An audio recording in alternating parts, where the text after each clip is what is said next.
Guérir la blessure de l'injustice. Bonjour à toi, et aujourd'hui on va parler de la blessure d'injustice. On va parler de comment la guérir, comment conscientiser qu'on est touché par cette blessure, quels sont les éléments indicateurs qui montrent qu'on est touché par cette blessure, et surtout comment transformer ce sentiment d'injustice en gratitude infinie. Alors, tout d'abord, ce que je tiens à dire, c'est que personnellement, je suis touché de la blessure d'injustice. Et que je faisais des recherches sur comment guérir cette blessure. Alors, j'ai lu le livre de Lise Bourbeau, Les 5 blessures de l'âme, et comment guérir les 5 blessures de l'âme, que je te conseille de lire également. Et j'ai bien entendu obtenu des réponses, enfin, remarqué des similitudes, mais j'ai aussi eu du mal à comprendre comment transmuter ou bref, comment modifier l'énergie qu'on ressent, cette énergie d'injustice qui émane de nous à,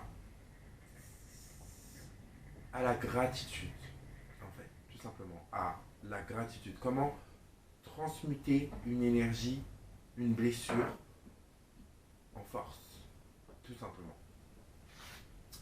Donc, c'est très simple. La première chose qu'il faut comprendre, c'est que nous avons plusieurs corps.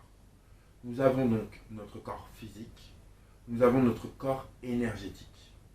Lorsque l'on parle d'une blessure de l'âme, donc d'une blessure originelle, on est obligé de se référer à notre corps énergétique également. Notre corps énergétique enregistre les informations, également comme notre corps physique. Notre corps énergétique, c'est l'aura qu'on a, c'est notre sphère, si vous voulez, notre énergie. Et notre énergie, elle donne tout un tas d'informations sur nous. Du genre, si je crois que je suis riche, tout autour de moi se met en place pour me montrer que je suis riche, parce que mon corps énergétique émane l'énergie de la richesse. Et c'est pareil lorsque l'on croit que le monde est injuste. C'est une phrase que vont dire les personnes qui sont atteintes de la blessure d'injustice. Elles vont toujours dire le monde n'est pas juste, le monde est difficile, le monde est compliqué. Elles vont émaner cette énergie-là, en fait, dans leur corps énergétique. Les blessures de l'âme sont des blessures de l'ego. C'est-à-dire que c'est notre ego qui nous fait comprendre et croire et voir le monde à travers ses yeux à lui. Les égos ont tous pour mission de nous isoler, entre guillemets, de nous protéger et de nous isoler du monde.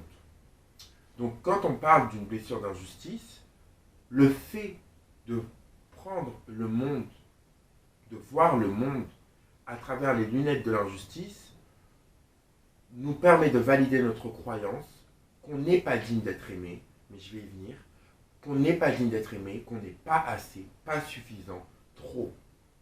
Et que par conséquent, il est mieux qu'on reste dans notre coin. L'objectif, en fait, à travers ce genre de processus, c'est de comprendre à quel point on crée notre situation et à quel point on s'isole et on se cache derrière cette croyance. Mais je vais y venir. Alors, quels sont les symptômes de la blessure d'injustice? Les symptômes de la blessure d'injustice, c'est déjà de voir le monde comme un endroit hostile, un endroit négatif, un endroit difficile, un endroit où on doit tout le temps prouver notre valeur, tout le temps montrer et faire en sorte d'être aimé. C'est les autres ne peuvent pas nous satisfaire. On est insatisfait. Le plus grand symptôme qu'il y a, c'est l'insatisfaction. La preuve qu'on n'est pas reconnu. La blessure d'injustice, elle s'accompagne aussi de beaucoup de colère. On est en colère contre le monde entier parce qu'on a l'impression de ne pas obtenir ce que l'on mérite. On est en colère contre les gens et on se dit, mais moi qui suis si bon, moi qui essaye tellement d'être une bonne personne, comment on peut ne pas m'aimer? Comment je ne peux ne pas obtenir ce que je veux? Finalement, on crée cette blessure d'injustice et on se dit toujours, ok, c'est injuste, je ne suis pas digne d'être aimé. Je ne suis pas digne d'être reconnu. Je ne suis pas digne d'être choisi. Je ne suis pas digne d'être apprécié, d'être mis à la valeur à laquelle je suis, d'être mis à ma place. Pour être à cette place, je dois toujours me battre contre les autres, toujours me battre contre le monde entier. Je dois faire des preuves, je dois faire mieux, je dois faire exceptionnel. Et même quand je me donne les moyens, même quand je me sacrifie, même quand je donne tout de moi, eh bien il n'y a rien. Je n'ai aucun résultat positif. Même les petits résultats s'accompagnent toujours d'énormément de sacrifices. Pour moi, la vie n'est pas facile. Elle est compliquée, je dois me battre.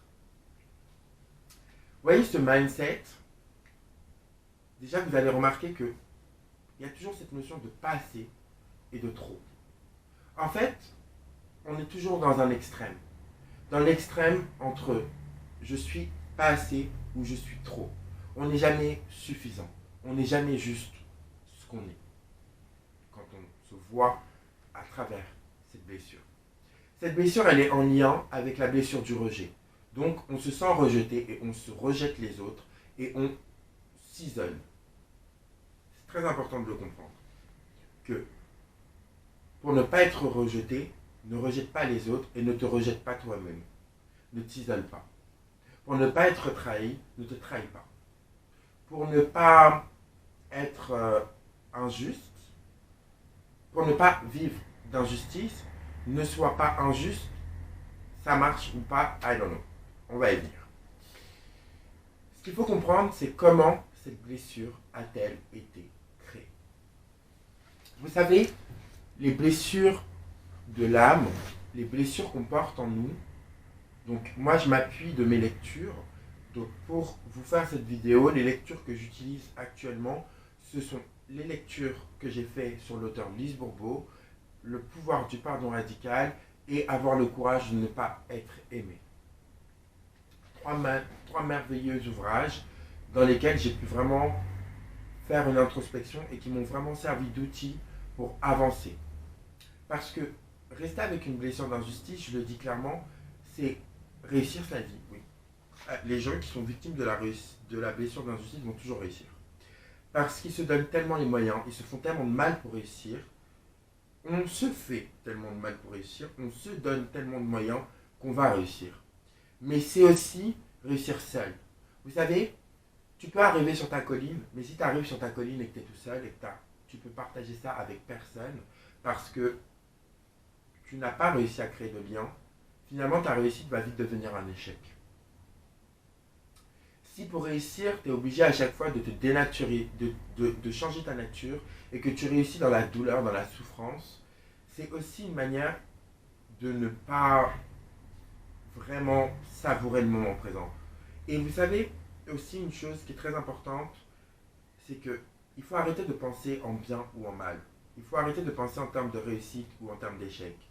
Il faut penser en termes de vie, tout simplement. Il n'y a pas de haut niveau et de bas niveau. Il n'y a pas de personne mieux que les autres. Il n'y a pas de bien ou de mal. Il y a la vérité et le mensonge, par contre. Ça, c'est un fait. Et quand on est vrai, on réussit tout le temps. On se sent toujours dans la réussite parce qu'en fait, on est dans la gratitude. Mais je vais y venir. Faut que j'arrête de dire mais je vais y venir. I'm sorry.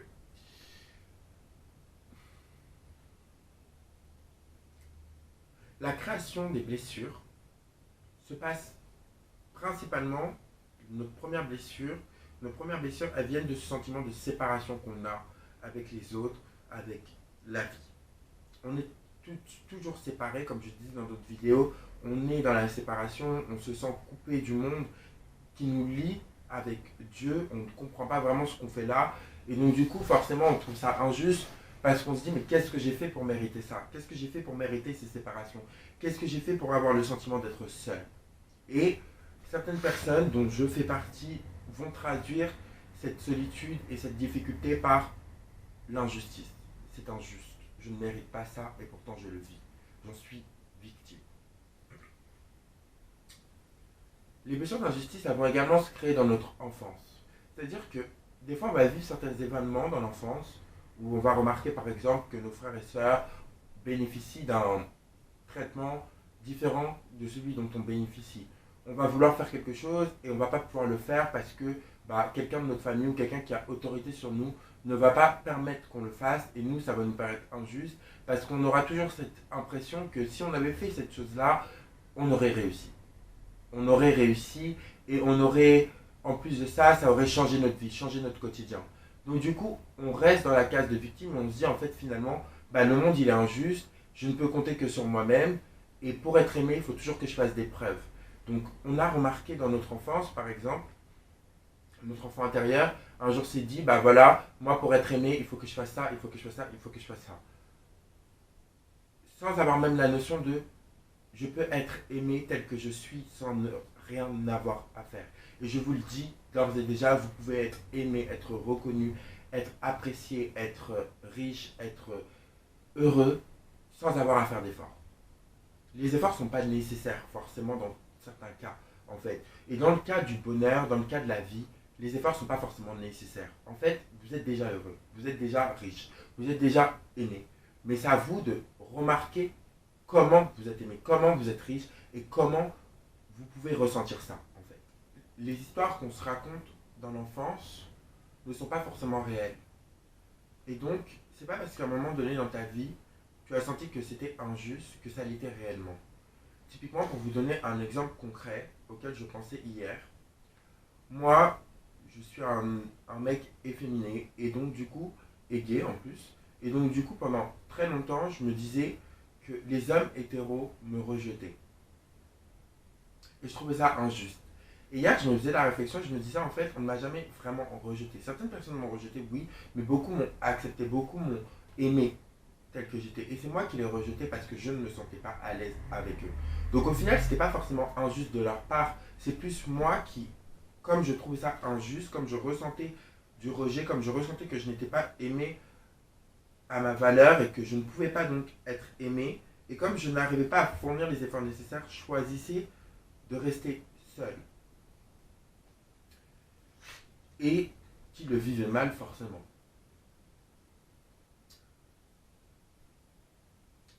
Pour être dans le concret, pour guérir cette blessure d'injustice, il faut apprendre à accepter. Accepter ce qui est. Être dans le moment présent et accepter ce qui est. C'est-à-dire que, typiquement, vous êtes fait larguer. Pour vous, c'est injuste parce que vous avez donné le meilleur de vous-même. Eh bien, acceptez-le. Et remerciez pour ça. En fait, ce qu'il faut arrêter de faire, c'est de penser en bien ou en mal, en termes de réussite ou en termes d'échec, et plutôt de penser que tout est bien fait. Remettre cette blessure d'injustice au service de votre vie. Quand on remarque bien notre propre comportement, on n'est pas forcément juste. Moi, demain, par exemple, si ma mère fait quelque chose de mal et que j'ai à mentir pour ma mère, je le ferai. Je le ferai et ce ne sera pas juste. Si demain j'ai un bout de pain et que un SDF me demande ce bout de pain et que j'ai mon petit frère avec moi qui me demande ce bout de pain, je le donnerai entièrement à mon petit frère. Pourquoi? Parce que c'est mon petit frère. Ce ne sera pas juste. En fait, ce qu'il faut essayer d'observer, c'est toutes les fois où dans nos vies, on n'est nous-mêmes pas juste, où on n'est nous-mêmes pas impartial. La vie, elle n'est pas forcément juste, tu vois. Genre, la vie, elle ne va pas forcément être juste. Et elle n'est même pas faite pour être juste. Mais il ne faut pas douter du fait que on a toujours ce dont on a besoin dans la vie. On est accompagné, on est par des guides, des anges, par des personnes aussi sur cette terre. Et on a toujours ce dont on a besoin. Par exemple, peut-être que ce qui a créé ton sentiment d'injustice, peut-être que ce qui a créé ton sentiment d'injustice, c'est d'avoir remarqué que toi, quand tu étais jeune, tu n'as pas eu la chance de bénéficier d'une présence paternelle, d'un père. Mais si tu remarques bien, il y avait des hommes dans ta vie. Et ces hommes-là ont fait office de présence paternelle. Tu vois, en fait, c'est cette norme dans laquelle tu veux être qui t'empêche de vivre dans le bonheur, qui t'empêche de vivre dans le sentiment que tout est juste pour toi, que tu as tout ce dont tu as besoin au moment où tu as besoin pour évoluer, pour grandir. Cette blessure d'injustice, en fait, finalement, elle sert vraiment dans la mesure où elle permet de conscientiser que la vie nous fait toujours des cadeaux. Quand on remarque bien, on a toujours ce dont on a besoin. Et elle nous permet de dire merci, de dire merci à la vie. Je pense sincèrement que cette blessure touche des personnes qui ont besoin d'apprendre à apprécier ce qui est pour ce que c'est, qui ont besoin d'apprendre à apprécier leur valeur pour ce qu'elle est. Oui, tu es digne d'amour et tu es plus que suffisant. Mais ce n'est pas aux autres de te l'apprendre. C'est à toi de le choisir. C'est à toi de prendre cette dignité pour toi. Les autres n'ont pas à te la donner. Les autres ne sont pas là pour combler tes attentes. Tu n'es pas là pour combler leurs attentes non plus. Tu n'as pas toujours à être juste, toujours à être bon, toujours à être le meilleur. Des fois, tu peux être méchant. Tu peux être ce que tu veux. En fait, tu peux être toi. Tu n'es pas obligé de jouer ce rôle, cette caricature de tout est carré, être toujours très très rigide. Tu es autant rigide que souple. Si tu te sens autant dans une sphère injuste, c'est parce que tu y crois. C'est parce que tu crois que la vie est injuste qu'elle devient injuste. Tes croyances reflètent ta réalité. Mais ta réalité est créée et construite par tes croyances. Quand tu prends la décision de remercier pour ce qui est, de remercier la vie pour ce qu'elle te donne, de créer aussi ce que tu veux. Si tu as envie de faire partie d'un groupe, à toi aussi de te sentir et d'accepter de faire déjà partie de ce groupe. À partir du moment où tu construis autre chose, tu as un autre résultat. Le résultat que tu as quand tu construis autre chose, c'est un résultat différent et ça peut être le résultat que tu attends.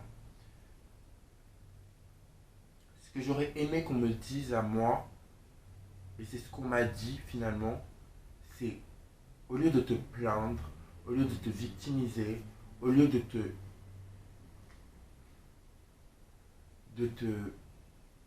consacrer à ce qui ne va pas, observe ce qui va. Observe ce pourquoi tu peux dire merci et cultive-le. Cultive les bonnes choses. C'est un choix de vie. On choisit, excusez-moi, c'est un choix de vie. On choisit ou pas de cultiver ce qui nous sert et de laisser aller et de laisser partir en étant vrai tout simplement, en étant soi-même ce qui ne nous sert plus, ce qui n'est plus utile. Cette blessure d'injustice ne me sert plus personnellement. Elle ne me sert plus parce que je remarque que je me sens mieux d'observer la vie comme une expérience dans laquelle je peux être libre d'être heureux. Et je crois que le contraire de l'injustice, c'est la gratitude. Et que quand tu cultives la gratitude, tu cultives le merci. Tu t'éloignes de ce qui ne te correspond pas. Et je crois aussi que tu apprends à apprécier toutes les expériences négatives que tu as pu vivre et ressentir comme telles. Je m'explique. Quand tu commences à apprendre que les personnes qui t'ont fait le plus de mal t'ont finalement fait le plus de bien, parce que quand tu remarques, tu te dis, si on n'avait pas fait ce mal-là, est-ce que j'aurais appris ça? Est-ce que j'aurais pu vivre ça? Est-ce que j'aurais pu construire ça? Je reprends l'exemple de la passion. On t'a empêché de faire quelque chose que tu voulais faire. Ok. Est-ce que c'est pas plus gratifiant aujourd'hui parce que tu vois vraiment que cette chose est faite pour toi, parce qu'on t'a empêché de le faire. Et donc du coup, quand tu le fais, tu te dis, mais ça a encore plus de valeur, ça a encore plus de saveur. Et en fait, tu te rends compte que cette personne, elle t'a pas empêché, elle t'a appris à aimer encore plus et à chérir encore plus ce que tu avais déjà. En fait, je crois que c'est important d'apprendre à reconnaître en quoi les choses qui nous font souffrir nous ont servi. Après coup, hein, sur le coup, on vit notre expérience, on vit notre émotion, mais pour ne pas rester dans cette énergie d'injustice, apprendre à voir que, en fait, c'était juste et c'est réel. Quand une porte se ferme, tellement d'autres souffrent derrière. Tellement de belles choses peuvent venir d'une porte qui s'est fermée, d'une relation qui s'est brisée. Arrête de te comparer aux autres. Les autres sont ce qu'ils sont, ont ce qu'ils ont. Ne te compare plus à eux. Arrête de vivre dans le regard des autres. Arrête de croire que parce que quelqu'un t'aime, tu es aimable et de croire que parce que quelqu'un ne t'aime pas, tu n'es pas aimable. Choisis ta propre vision. Choisis de t'observer. Choisis de t'aimer. Choisis de croire en toi. Choisis de te regarder. Choisis de consacrer ton énergie à ta vie et pas à la vie des autres. Pas à la vie, AVIS, des autres. C'est important. C'est important de cultiver son panier, d'aimer son panier et de laisser l'autre dans son panier. La jalousie, ça peut être sain. Ça peut permettre de vouloir quelque chose, ça peut nous donner de la motivation. Mais quand elle n'est pas saine, elle devient handicapante parce qu'elle nous empêche d'apprécier la vie. Elle nous empêche d'apprécier notre propre valeur et elle nous sert juste d'excuse pour ne pas observer ce que l'on veut vraiment. Pour conclure cette vidéo, parce que voilà, je vais conclure, n'oublie jamais que les blessures, quand tu ressens ce sentiment d'injustice, c'est bien souvent que tu te caches et tu caches une chose importante, tu caches que tu es ce que tu es, imparfaitement parfait, mais que tu es rempli de ressources. Et non, on ne t'apportera pas ce que tu veux dans un panier tout de suite, parce que c'est à toi de créer la vie que tu veux. C'est à toi de créer les relations que tu veux.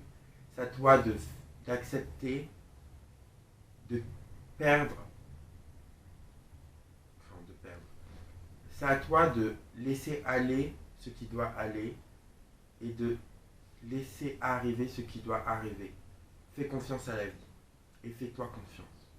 Fais-toi confiance. Fais-toi confiance, allège-toi et lâche prise. Arrête de te prendre la tête. Arrête de te prendre la tête. Sois dans la gratitude, observe le bon dans ta vie et cultive-le, tout simplement. Et reste joyeux. Reste joyeux. Continue de vivre les moments avec le cœur, dans la confiance, dans la joie. Ne laisse jamais plus personne définir ta valeur. Ne laisse jamais plus aucune situation définir ta valeur. Et écoute les gens qui t'aiment. Écoute les gens qui te voient tel que tu es. Nourris-toi de paroles bienveillantes en ton égard. Nourris-toi des cadeaux que la vie te donne. Ne fais pas avec ce que tu n'as pas. Fais avec ce que tu as. Voilà tout ce qui va te permettre de guérir ta blessure d'injustice.